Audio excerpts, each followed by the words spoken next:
Hello, welcome back to tonight's reading from the novel A Tiger for Malgudi by r.k.narayan. Last time I gave you an introduction to this tiger. This entire novel is as if the tiger is speaking and telling its own story to the public. So we have got a little bit started on this last time. And the tiger says he's the king of the jungle, lord of the jungle, most powerful. Even the lion is afraid of the tiger, and etc. So we'll proceed with this. The tiger is saying, while all living creatures avoided me, there was one which I took great care to avoid. That was the porcupine. And this was after an encounter, after an early experience. Out of a sort of recklessness, I once tried to toss him about and received such a stab of quills over my nose, jaws, and paws that I retreated to my cave and collapsed. I lay there starving for several days. I expected I would soon be dead. A long-tailed, black-faced langur perched at a safe distance on the branch of a fig tree, munching fruits as the monkey tribe always do, simpered, leered, and said, "Served you right. No one in his right mind would ever go near a porcupine. Ignorant fool, should you run after every kind of flesh indiscriminately? Should you think no end of your prowess?" I looked up and growled, wishing I could reach him. He then went out and spread the news far and wide, making it the joke of the season for the jungle. "Shut up," I cried. And the long-tailed monkeys said, "Yes, after I have said this, you despot, now listen carefully. If you can move yourself across the stream, not far off there is a yellow shrub with bristles. Brush against it, and milk from its leaves will loosen the quills of the porcupine stuck on your nose, and it will heal your sores. You see that hollow over there? Go and drop yourself in it. Sink down in it, roll in it. It is full of those plants." So the black monkey gave him the advice. "Forgive me." Then he goes on to his own part of it. Then he did all that.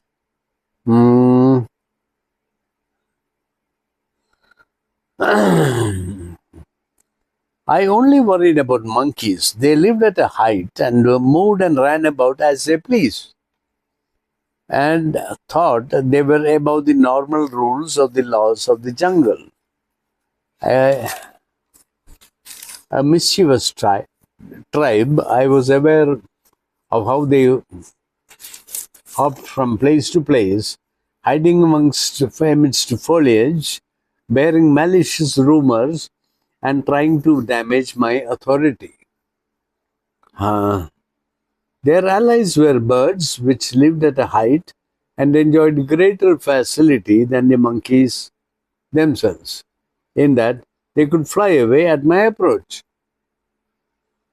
How I longed sometimes to be able to climb or fly even for a short distance. Then I would have eliminated this whole contemptible clan. I particularly wished to get at the owl, the wise one with his round eyes always looking down his hook nose, a self-appointed advisor to all those despicable creatures who secretly wished my downfall. I am only expressing my mentality in those days in the idiom of those times. Every time I passed below a tree, I would hear a cynical cackle and hoot, and if I looked up, I would see the loving couple, the owl and her mate. One would say to the other, "When the king passes, what should one do?" There would be some answer to that. And if you don't, then he'll nip off your head.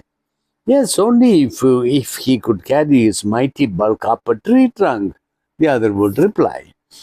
The crow was particularly treacherous, always following my movement and creating enough din to reveal my movements, to reveal where I had the kill, and making it impossible for me to eat it in peace.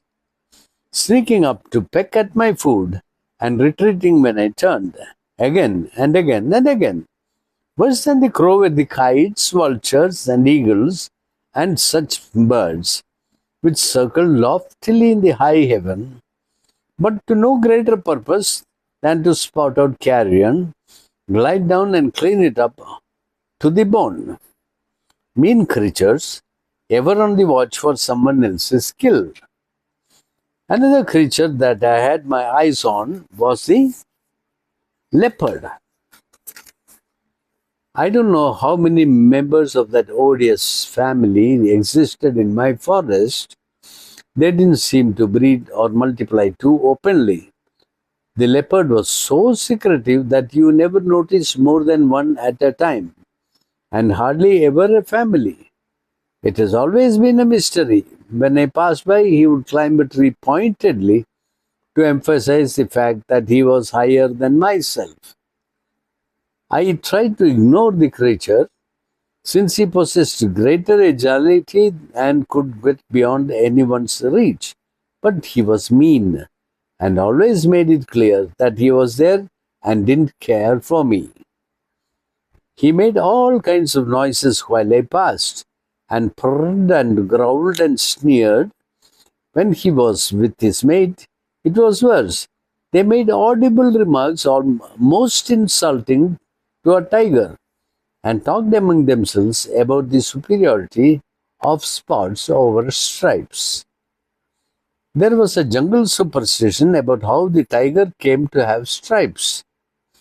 The first tiger in creation was very much like a lion, endowed with a tawny, shining coat of pure gold. Imagine, but he offended some forest spirit which branded his back with hot coal. Thus goes the fable, which I don't believe in.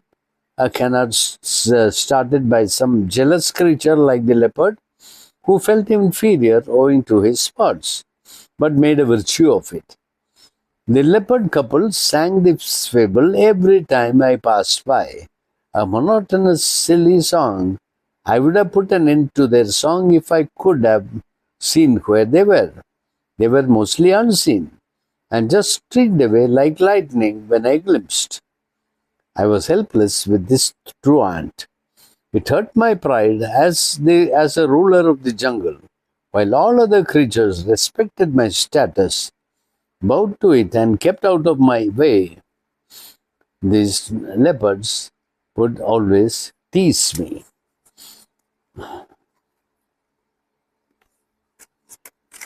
It hurt my pride as the ruler of the jungle, while all other creatures respected my status, bowed to it, and kept out of my way.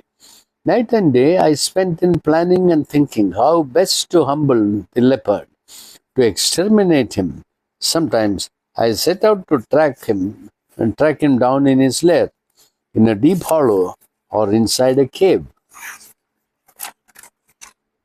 When I went in quest, he would invariably anticipate my arrival and sneak away, and then sit atop a steep, slippery rock and eye me with contempt, or go up a banyan tree with the ease of a squirrel. I realized soon that I had to tolerate his existence and bide my time. This was a great worry for me. He disturbed and scared off my game, and was ahead of me in hunting. The leopard was not the last of my worries. I could ignore him and go my way. Not so a female of our species, whom I encountered beyond those mango groves, a creature as large as myself, I suppose. I smelt her presence a long way off. I hesitated whether to turn back or advance. I was out to hunt for the evening, and if I had not been hungry, I would have withdrawn and gone my way in a different direction. But I was proceeding to the meadow beyond the valley, where I knew a herd of deer always grazed. I noticed her sitting erect in the middle of the road, blocking my passage. I had never seen her before, probably from an adjoining forest. Normally, we respected each other's territories and never intruded. My temper rose at the sight of her. "Get out of my way and go back where you belong," I roared. She just took it as a joke and showed no response except a slight wave of her tail. This was a complete insolence and not to be tolerated. With her back to me, she was watching the herd in the meadow. I was furious and jumped on her back and tried to throttle her with the sort of hold that would make a wild buffalo limp in a second. But this lady surprised me by throwing me off her back with a jerk. My claws were buried in her skin, but that did not make any difference to her as she turned round and gashed my eyes and bit my throat. Fortunately, I had shut my eyes, but my brow was torn and blood trickled down my eyes. The jackal, as always attracted by the smell of blood, was there as if summoned, and hiding behind a thicket of thorns, he made his presence felt and mumbled some advice which was lost in the uproar the lady was creating, as she returned for the attack and knocked me off my feet by ramming into me. I have never encountered anyone so strong. Now the safest course for me would be to retreat gracefully to my cave and get away from this monster quickly. But my dignity would be lost, especially with the jackal there watching my humiliation. I should fight it out, even if one of us was to die in the process. We butted into each other, scratched, clawed, wrestled, grappled, gashing, biting, tearing into each other. And I also stood up and threw my weight on her and struck, but it was like beating a rock. She was no normal animal. There is a limit to physical endurance, and I could stand it no longer. I collapsed on the ground, bleeding from every pore. I had no strength even to run away, which I wished I had done earlier instead of bothering about prestige before the damned jackal. If I had seized and choked the jackal, I could have saved my blood. In a few places, my skin hung down in ribbons. My satisfaction was that the monster, my adversary, seemed to have fared no better. She had also collapsed in a ditch, no less bloody, with her flesh torn up and exposed. I noticed also that while I could open my eyes with blood dripping, she lay with her eyes swollen and sealed. I remembered aiming at her eyes, just as she was trying to gouge out mine, but I seemed to have had better luck. It was her inability to open her eyes more than physical collapse that forced her to withdraw. While both of us lay panting, the jackal came out of his hiding.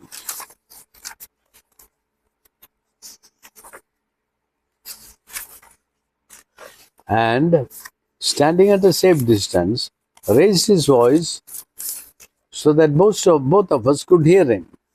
He knew that neither of us was in a state to go for him. If we did not like his words, all the same, he kept a distance and a possibly retreat open. The jackal asked with an air of great humility, "May I know why you have been fighting and brought on yourselves this misery? If you can show even half a reason, I shall be satisfied." Neither of us could answer, but only groaned and growled. For the condition I was in, the jackal could have patted my cheeks or pulled my whiskers and got away with it. I could at least see the world around, but the tigress was blinded for the time being.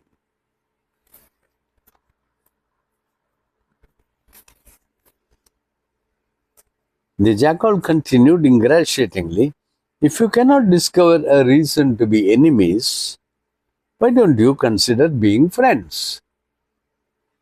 How grand you could make it if you joined forces. You could become supreme in this jungle, and the next, and the next. No one will ever try to stand up to you except a crazy tusker. And you could toss that tusker between the two of you. If you combined, you could make all the jungle shake." His words sounded agreeable. I felt a sudden compassion for my adversary and also gratitude for being spared my life. I struggled to get up on my feet, and mistaking my action, the jackal swiftly withdrew and disappeared before I could say, "You have advised us well." I limped about along to the tigress very cautiously and expressed my contrition and desire to make amends. She was in no condition to rise or to see me. I cleaned up the bloody mess that was her eyes and sat beside her huge body, paying all attention and performing many acts of tenderness, till she was able to open one eye slightly and stir, and it filled me with dread lest she should kill me instantly. She could have easily done it if she was so minded. But a change had come over her too. My ministrations seemed to have helped her to recover her breath, vision, and the use of her limbs. She followed me quietly, although both of us were limping, to an adjacent pond where we splashed about in the water till we were cleansed of blood and felt revived.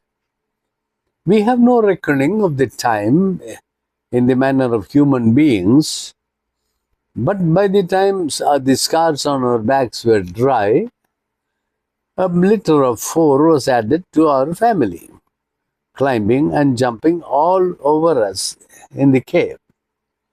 It was all very well as long as they were sucklings. At that stage, they never moved a wave, their horizon being their mother's belly. The little ones were happy, continuously suckling, or when fully fed, climbing and jumping over their mother's immense sides as she stretched herself across the floor of her home. It left me free to roam in the jungle and rest, away from the family. Usually, I found the shade of a bamboo cluster very pleasant. I immersed in its speckled shade so completely that some little buck or minor game would stray near me, and I would only have to turn and grab in order to provide food for the cubs. When they grew up and discovered the use of their limbs, they ran about in different directions. They were now at an unsafe stage. Any bear or bison could trample them out of existence for no reason why such a thing should happen, except that the jungle was a devilish place, where the weak or the young received no consideration for their helpless state. We had to guard them all the time. One would run in the direction of the stream, another wade through, and the third would have climbed a rock where a colony of giant eagles nested, which might swoop down and carry him off, leaving his bones to bleach in the sun. Equally dangerous were the pythons, who just swallowed whole whatever came their way. Also, there was the danger of the cubs slipping and rolling down into the ravine. We had to save them from destruction every other minute.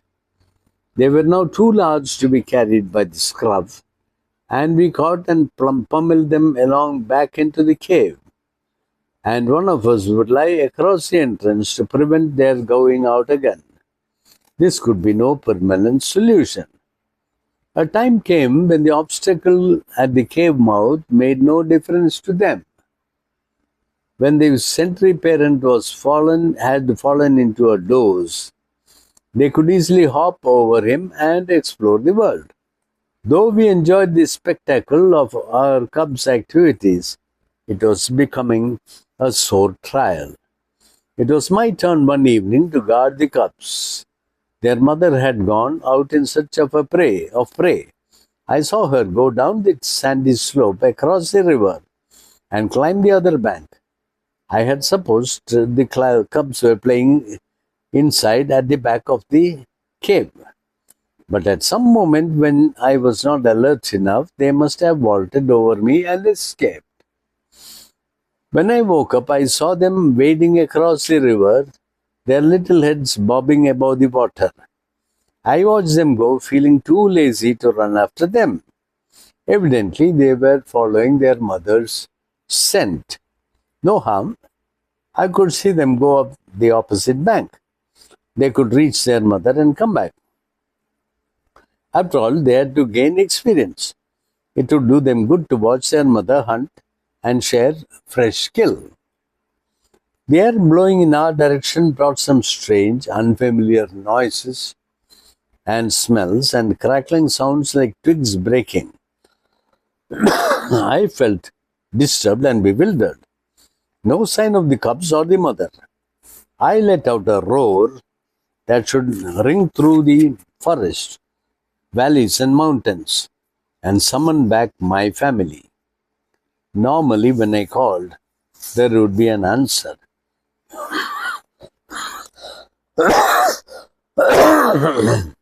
There would be an answer. But today, there was none. Only the twittering of birds waking at dawn. I ventured out, down the sand and across the river, following the course I had watched the cubs take. The scent led me on and on to the ridge, and then down a valley to the plains, which had a path leading to human habitations beyond the jungle.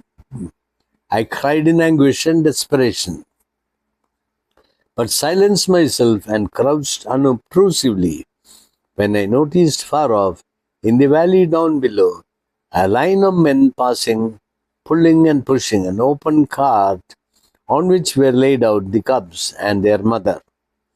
The men were singing and shouting vociferously and did not hear my cry.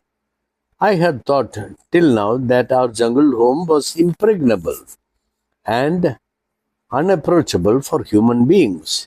In fact, I had hardly seen any specimen till this moment. Now human feet had strayed in and touched our ground, and that brought to my mind strange forebodings. I watched the revelers wend their way. They were too intoxicated to notice me, since I lay concealed behind the boulders. As the procession wound along, I hopped onto another rock and stalked them. As the sun came up, my eyes were dazzled, and the procession melted into thin air. I edged to the shade of an overhanging cliff and stayed there. I slept till dusk. I got up and moved in the direction the procession had gone. I took care not to be noticed by any jungle creature, particularly the owl or the jackal, who always spied on my movements.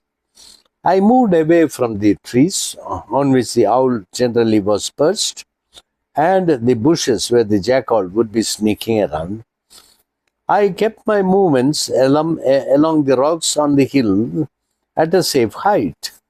When I arrived at a village, I found most of the inhabitants asleep. Noiselessly, I went up and lay beside a well until everything was quiet. The cart in which the cubs and their mother were laid out was left to one side of the village street. I could see it all clearly from my hiding place. The sight of my family stretched out there filled me with fury. In those days, I was still a tiger, an unmitigated animal, and the only feeling that was aroused in me was fury rather than grief, which I understand now. A blind, impossible anger stirred within me. I just wanted to dash up, pounce upon every creature, bite and claw and destroy. I wanted to spring forward, pick up the cubs, and carry them away. Just as I was getting ready to dash up, a set of human beings arrived in a strange vehicle, which I now understand to be a jeep. They shouted and summoned the villagers. The village was stirred, and a crowd gathered around the cart. The village, and there was much jabbering, arguments, and shouting. I held myself back, although I felt a great drive within to pounce upon that whole lot and tear their entrails. But I held myself back. No one knew that I was there. I lay low, watched them transfer the carcasses to the back of their jeep and drive off. The villagers went back to their homes. Silence and darkness fell on the village. I came out of my hiding place behind the well and prowled around. Some of the street dogs started barking and woke up the villagers again. But before they could notice me, I withdrew and went back to my hiding place beside the well. Even there, I could not stay too long. Women started approaching the well, carrying pots and buckets, and chattering amongst themselves. I slipped back and hid myself on the hill behind the lantana bushes. Another day's sun came up, and I dozed off till the evening. When the sun went down again and dusk fell, I watched the villagers returning from their fields, carrying bundles of firewood on their heads, driving their flocks home. I slipped through the lantana shrub and lay in wait by their path, well concealed behind a boulder, and pounced upon the last animal in a column, seized its throat and made off with it. My hunger was appeased for at least 2 days. I could not repeat this strategy for at least 2 days. Later, when the villager realized that he had lost an animal and followed the bloodstains, I had to change my tactics as well as my abode. I eluded the villagers again and again. They must have begun to wonder about the shape of this predator in their midst. Can't be a tiger, they must have thought. The hunters have taken away the entire family. By this time, they'll have sold the skin of the adult and stuffed the cubs as trophies. But it was a tigress. The father must still be at large. Somebody said, "Oh no, the local animal expert must have explained. You must understand that a male tiger hardly ever lives with the family. Must be a visitor from another forest. Tigers are not family bound like monkeys and other creatures. Monkeys belong to a more advanced group. Human beings have their own theories, and it's always amusing to hear them talk about us. Such ignorance and self-assurance." Presently, they must have concluded it could not have been a tiger at all, but a cheetah or even a hyena, which steals up and attacks. A tiger would not be satisfied with a sheep, but always attacks larger cattle. Nowadays, I chose a smaller animal from the herd, since I could manage it without leaving a trail and eat afresh a whole thing. With the larger animal, I had to keep the kill for a second meal, and that always betrayed my presence, since it attracts the wretches who trailed me for scraps and leavings. I kept my abode constantly changing. It was safer and advantageous too to move along the mountain range. It gave me a very wide area of cover. I moved from place to place and discovered that below the mountain range, in the valleys and plains, there were human habitations to which the cattle were driven back in the evenings. I could repeat my tactics everywhere, lie in wait, and seize the last one in the herd and vanish. Among those scattered villagers, news spread very slowly, and that was to my advantage. I preferred my present method of seeking food. It spared me all the fatigue and unnecessary hunting in the jungle. Jungle creatures are more alert and elusive than the village cattle. Stupid creatures which could never anticipate danger, even when passing under my chin while I crouched on a rock. Village folk soon realized that they were losing their animals regularly. Some thought a devil was around and were preparing to perform propitiatory ceremonies in their villages. Also, they took care to drive their folks back home while there was still sunlight and had more men to guard them. This affected me all adversely, but only for a short time. I began to scout around the villages at night, and when the men put out the lamps and retired for the day. So I'll stop here. This on page 26, and we'll continue next time on this. Thank you. I hope you liked it. Bye.